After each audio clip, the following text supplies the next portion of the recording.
You remember WrestleMania 26? That was in 2010. That was the year that I officially got into wrestling.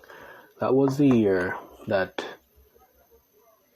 whether by chance or by fate, I ended up with that WrestleMania 26 DVD in my hand. I brought it home and me and my father sat and we watched it. That was the year I had Rey Mysterio versus CM Punk,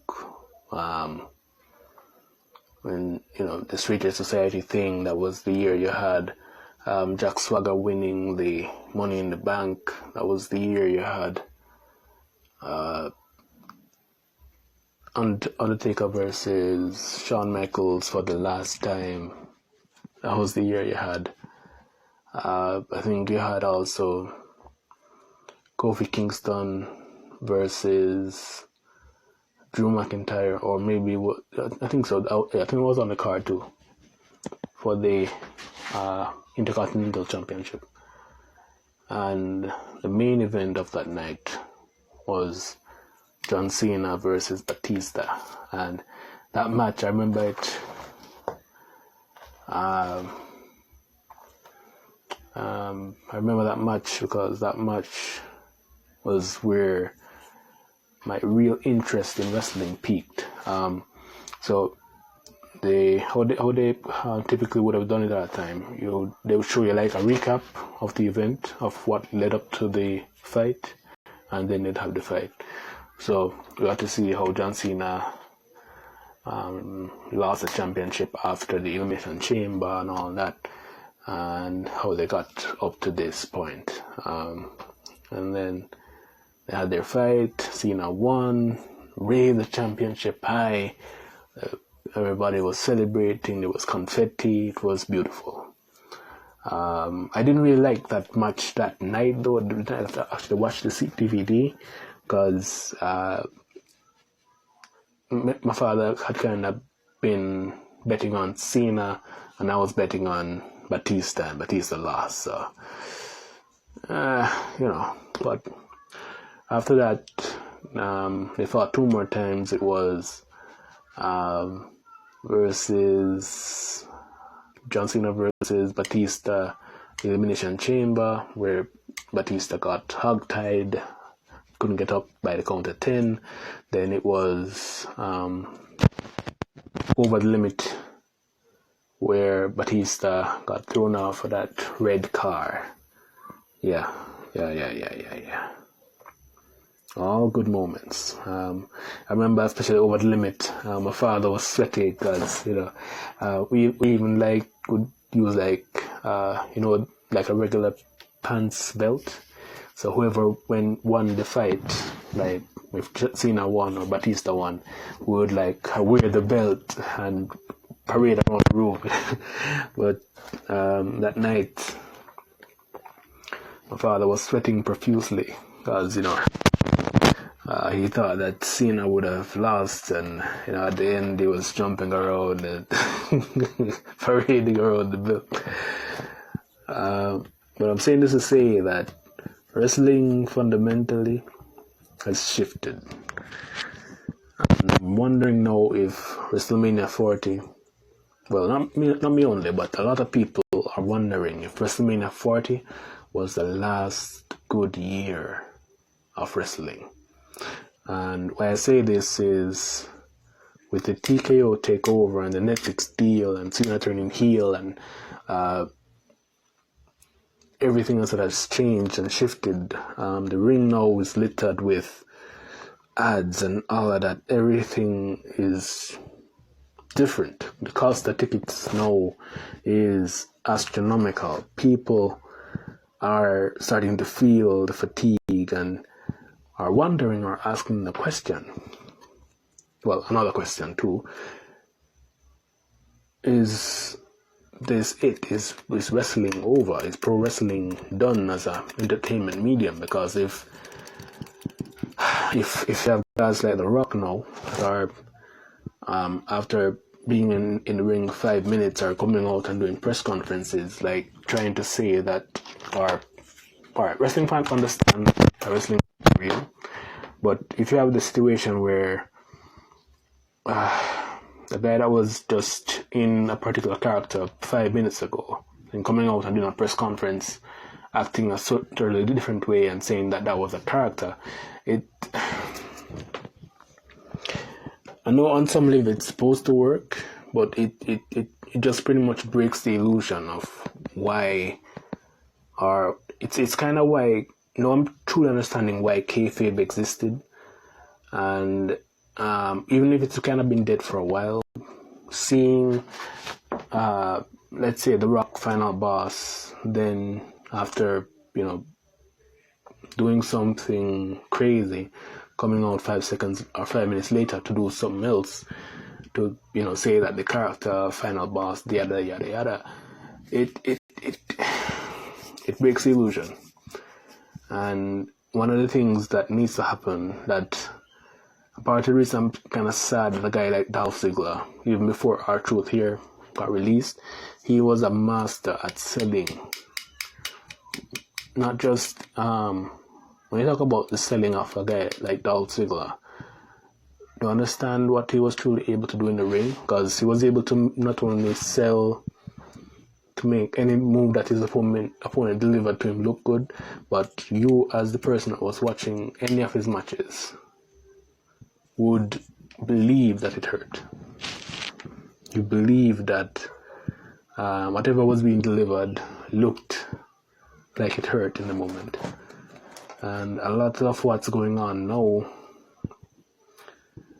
it's not much left for the fans to buy into. There's not much left for you to really want to sit for hours with your family, and even more so now with TKO being rumored to be in debt.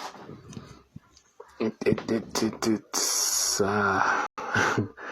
it's not the best set of circumstances, because they're gonna do things like putting advertisements in every single place to try to recoup that investment, even with the Netflix deal in place. But I guess this is just me griping. It doesn't really matter all that much, but I do have something that I'm working on. I don't know if it's something that, as a fan, maybe you'll be interested in, but I'm actually putting some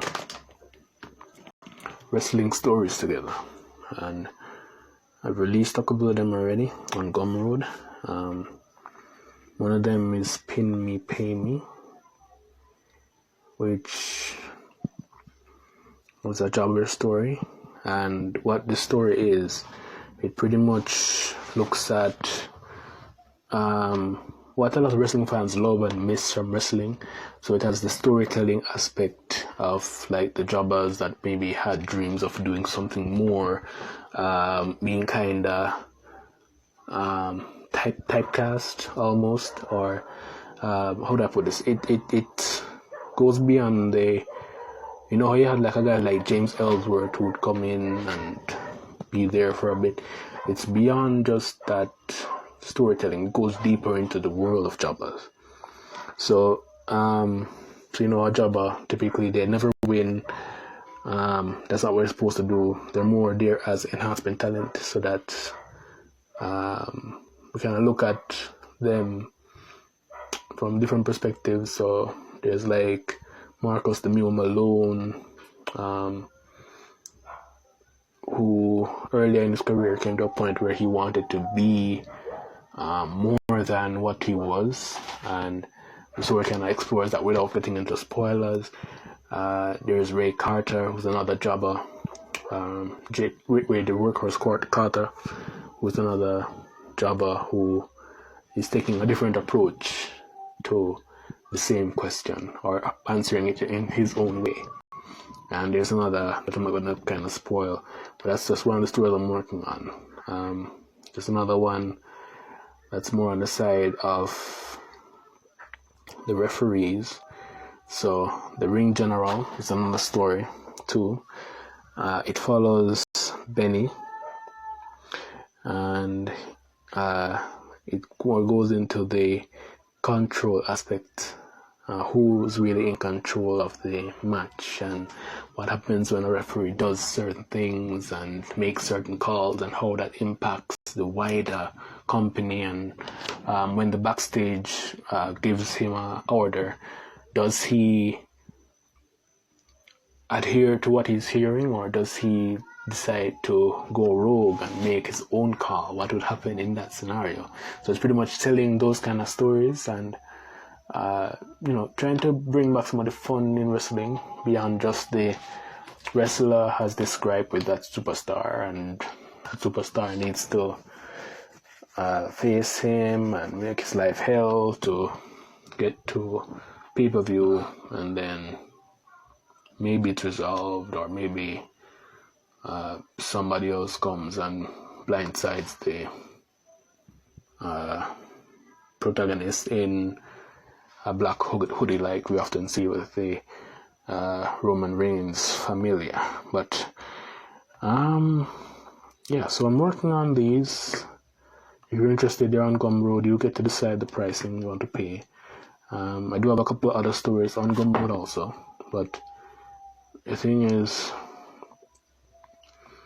I'm considering now, since there is a space for better stories to be told that you can actually get more involved in, I may try to put out more stories. I do have more stories around wrestling and other types of stories also. So another one that I have too is this one. It's creative control. So I'm just kind of showing you. This one isn't released yet officially, but this one is pretty much to kind of show you. So this one, it's where the creative have a guy named Gabe Malloy is kind of brought in to help save a dying promotion, and there's a guy who owns a promotion who has his own way of doing things, and the whole idea is, how do you turn a promotion around creatively to writing better stories? And I think this is actually a good one to release shortly too, because I feel like WWE is kind of right or near to the grave. So this one kind of goes into how everything can kind of change. You have guys like Cold Stoned. You have the Final Warrior. You have the Dead Undertaker, who sat in the coffin muttering how he should have been buried alive for real last week, So Al Doyle is the owner of the promotion, and he wants to kill off the gimmick of a guy named Max Havoc, right? And Max Havoc, he wants to change him into Titan, and it kind of goes into how that would, play out. I'm not going to spoil it, but I've done a couple readings from a couple chapters already. But yeah, I feel like I'm done rambling. I'm just saying all this to say that there are still stories that can be told beyond just the wrestler bad, watch me fight this wrestler here, all of that. But I guess from here we'll see how everything unfolds, and if WWE does decide to make a turnaround, because they have gone through several generations of wrestling fans and stories and everything, and have evolved with the times. So I guess we'll see if the evolution that's going on now will also be for the best, or it will be for the worst. We'll see how Vince McMahon will play his own role also, and if any more ads can